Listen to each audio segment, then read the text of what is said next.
नमस्कार, आप देख रहे हैं पायनियर हरियाणा और मैं हूं आपके साथ भारती। देखिए, इस वक्त मैं सेक्टर 12 लघु सचिवालय के बाहर मौजूद हूं।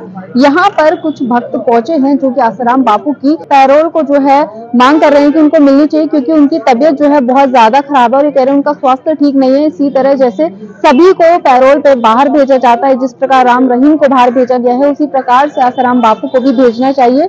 हार्ट में उनके ब्लॉकेज हो रही है 3 जगह और भी चीजें हैं। अल्सर की बीमारी जो है उनसे ग्रस्त है और काफी सारी परेशानियों का सामना करना पड़ रहा है। जिस प्रकार से यहाँ पर पहुंचे हैं, एक बार जानेंगे कि इनके अलावा इनकी क्या क्या और मांगे हैं। सर, शुभ नाम क्या है आपका? मेरा सर रामा भाई संत आसाराम जी आश्रम फरीदाबाद से। आज हम यहाँ पर कलेक्टर महोदय के पास यहाँ आए हुए हैं। पूरे देश भर में सभी जिलों में कलेक्टर महोदय को ये ज्ञापन दिया जा रहा है। विगत 11 वर्षों से संत आसाराम जी बापू जी जोधपुर जेल में है। पोक्सो एक्ट उनके ऊपर लगाया गया है। मैं संक्षिप्त में बताना चाहूँगा कि 2004 में जयेंद्र सरस्वती जी के लिए बापूजी ने आवाज़ उठाई थी, जंतर मंतर पर धरना दिया था। उसके बाद बापूजी बोले थे कि अब हमारे आश्रमों पर और समितियों पर आंधी चलेगी, षड्यंत्र होंगे, और वही हो रहा है। विगत 2008 से लेकर के 2008 में जैसे कि गुरुकुल में टारगेट किया गया, गुरुकुल के 2 बच्चों की हत्या होती है अहमदाबाद में, उसकी जांच होती है, 2013 तक क्लीन चिट मिल जाती है। उसके बाद दूसरा बापूजी के लिए षड्यंत्र किया जाता है कि बापूजी के दूसरे गुरुकुल छिंदवाड़ा गुरुकुल से फिर दोबारा ये षड्यंत्र शुरू होता है।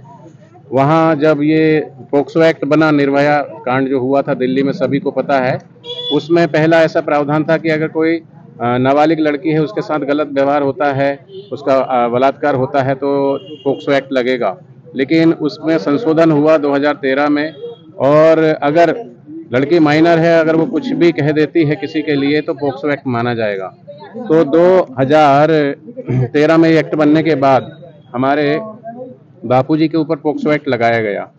छिंदवाड़ा में पढ़ रही एक लड़की हमारे ही गुरुकुल में, वो 2 साल पहले आती है एडमिशन लेकर के, और जब ये आरोप लगा तो वो अपने माता पिता के साथ मध्य प्रदेश छिंदवाड़ा से शाजापुर उत्तर प्रदेश की रहने वाली, तो वो घर जाती है माता पिता के साथ। वो राजस्थान जोधपुर जाती है, वहाँ पर बापूजी थे। वो बोलती है कि मेरी तबीयत खराब है, भूत प्रेत का साया है, जो भी है। और फिर 3 दिन बाद वो फिर मतलब घर आ जाती है। उसके बाद बापूजी का रामलीला मैदान दिल्ली में सत्संग होता है विशाल, वहाँ पे कई हजार लोग वहाँ सत्संग में आते हैं, आपको पता है। तो वहाँ पर रात को 2:30-3 बजे कमला नगर थाने में बापूजी के ऊपर 0 FIR की जाती है 2013 में। तो इसमें ये होता है कि वो आरोप लगाती है कि मेरे साथ छेड़छाड़ हुआ है। उसका मेडिकल रिपोर्ट हुआ, उसमें कुछ भी जांच की गई, कुछ भी नहीं पाया गया। आप देख सकते हैं इसके अंदर ये जो साजिश है और किस तरीके से इसमें पूरी सच्चाई है। हम नहीं कह रहे हैं, मेडिकल जांच की जो रिपोर्ट है ये आपको दिया जाएगा। ये जांच की जो मेडिकल रिपोर्ट है उसमें कहीं भी स्क्रैच नहीं है। अच्छा, जिस समय वो बता रही है कि मेरे साथ छेड़छाड़ हुआ, वही टाइम पर बापूजी वहाँ पर अपने भक्तों के साथ बैठे हैं, किसी परिवार की मंगनी करवा रहे हैं, जो टाइम उसने लिखवाया है इसके बीच में। और ये उस समय कॉल डिटेल निकाली गई, लड़की की कॉल डिटेल, तो वो जो टाइम उसने लिखवाया उस टाइम पे वो किसी और से बात कर रही है। तो हमने उसके बाद जब ये जांच चली तो 5 एविडेंस हमने कोर्ट को दिए, माननीय न्यायालय जोधपुर को, कि लड़की बालिग है। उसके 5 साक्ष्य हमने दिया, लेकिन उन्होंने उन एविडेंस को नकार करके, और हमारे गुरुकुल का जो कि वो 2 साल पहले पूरा पहले से प्लान करके आए थे कि लड़की माइनर है, और जानबूझ के कम एज लिखा करके उसने, और पोक्सो एक्ट के तहत लगाना था। तो जब लड़की बालिग है, 5 एविडेंस है, तो फिर वो माइनर कैसे हो गई? चलो, जांच चली। इन जांच के दौरान कोई एविडेंस नहीं मिला। उसके बावजूद भी बापूजी को जो सजा मिली हुई है कि बापूजी का जब तक प्राकृतिक श्वास है तब तक बापूजी जेल में ही रहेंगे। क्या पोक्सो में ऐसा प्रावधान है ही नहीं? आजीवन अगर किसी को कारावास होता है, लेकिन बापूजी को तो बोले हैं कि जब तक प्राकृतिक श्वास, वो अगर 110 साल जीते हैं, 150 साल जीते हैं, तब तक। तो हमारी ये मांग है कि हम जब इस भारत देश के नागरिक हैं, हम संविधान के अंतर्गत रहते हैं और न्याय सभी के लिए बराबर है, तो बापूजी की अभी कोरोना काल में जो है पीछे बहुत ज़्यादा तबीयत खराब हो गई थी, क्योंकि जेल के अंदर बापूजी के वहाँ पर कैदी के बहुत सारे संक्रमित हो गए थे, तो बापूजी को भी कोरोना हुआ। उनका हीमोग्लोबिन 3.5 पॉइंट चला गया था, फिर भी वो जैसे तैसे स्वस्थ होकर के आए। अभी 1 महीने से उनका स्वास्थ्य बहुत फिर से लड़खड़ाया।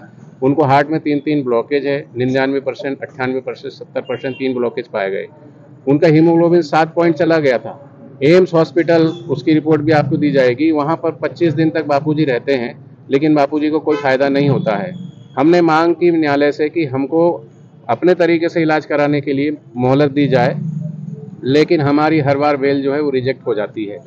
तो हम वही देखते हैं कि इतनी क्रिटिकल सिचुएशन में, इतनी तबीयत खराब है, उसके बावजूद भी उनको मोहलत नहीं दी जा रही है।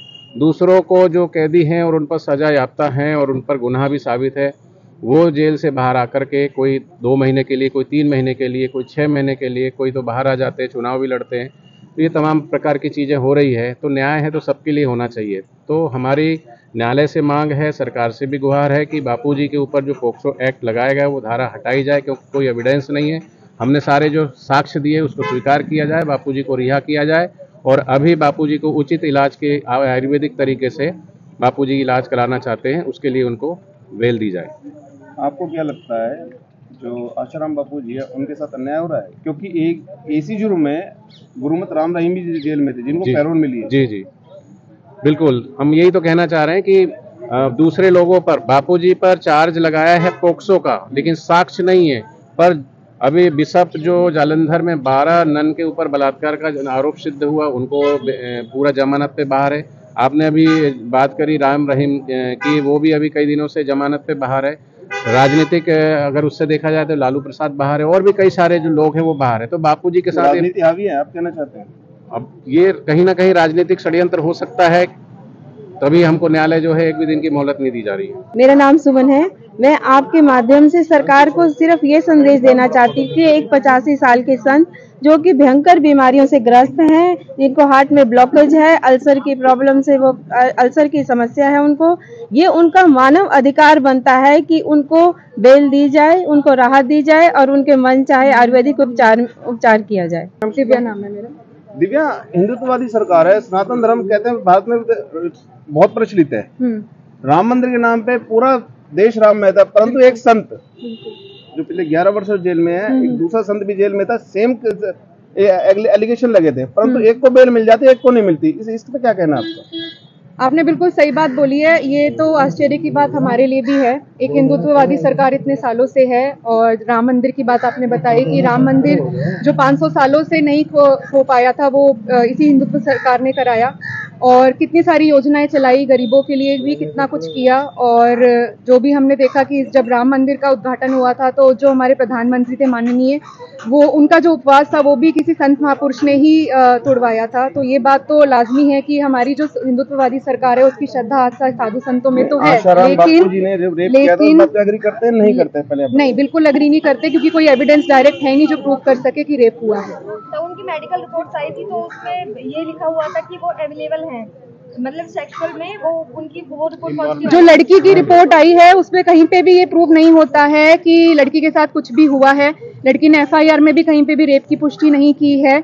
जो भी है सरकार को, हम क्योंकि हिंदुत्ववादी सरकार है तो हमें पूरी उम्मीद है माननीय, मैं तो ये अनुरोध करूंगी आपके माध्यम से, आप चौथा स्तंभ है, तो मैं माननीय सरकार से, प्रधानमंत्री से यही अनुरोध करूंगी कि हमारी इस मांग को सुना जाए। जैसे कि आपने राम रहीम जी की बात की, ये आश्चर्य हमारे लिए भी है जब एक संत को बेल मिल सकती है, तो एक जो निर्दोष संत हैं वो तो फुल फ्लेजेड लीगली उनको बेल मिलनी चाहिए, वो एलिजिबल हैं। आप किसी भी अगर किसी भी एक बुद्धिजीवी इंटेलेक्चुअल अगर आप वकील से पूछेंगे आज की डेट में, तो वो बापूजी के केस को देख के यही बोलता है कि ये कोई बोगस केस है, इसमें कोई भी साक्ष्य नहीं है कि 11 साल तक आप एक संत को प्रताड़ित करो। बापूजी की एज वाइज भी एलिजिबल है, बापूजी लीगली भी एलिजिबल है, बापूजी हेल्थ वाइज भी एलिजिबल है बेल के लिए, पर फिर भी नहीं। आप क्या सरकार को क्या संदेश देना चाहेंगे? हम मीडिया के माध्यम से सरकार से ये अनुरोध करना चाह रहे हैं, माननीय प्रधानमंत्री से यही अनुरोध करना चाह रहे हैं कि आप इसमें इंटरवीन करें, आप इसे स्वतः संज्ञान में लें, क्योंकि 11 वर्षों से एक संत परेशान है और बापूजी ने जो समाज के लिए किया है वो किसी से भी छुपा नहीं है। तो आज जो भी भारत विश्व गुरु बनने की ओर है वो हमारे संतों का ही संकल्प है, बापूजी का ही संकल्प है, और कहीं ना कहीं जो हमारी हिंदुत्ववादी सरकार है वो उसको भी जोरों शोरों से पूरा करने में लगी है। तो इसलिए जहाँ पे अगर एक संत को बेल मिलती है तो दूसरे संत के केस को भी, उसकी मांग को भी, उनकी रिक्वेस्ट को भी हमारी तरफ से, पूरे देश की तरफ से स्वीकार किया जाए, इसे स्वतः संज्ञान में ले हमारे माननीय प्रधानमंत्री जी, और बापूजी की रिहाई शीघ्र कराएं और उनके अनुकूल जो उनको अनुकूल पड़ता है स्वास्थ्य उपचार वो उन्हें दिलवाएं।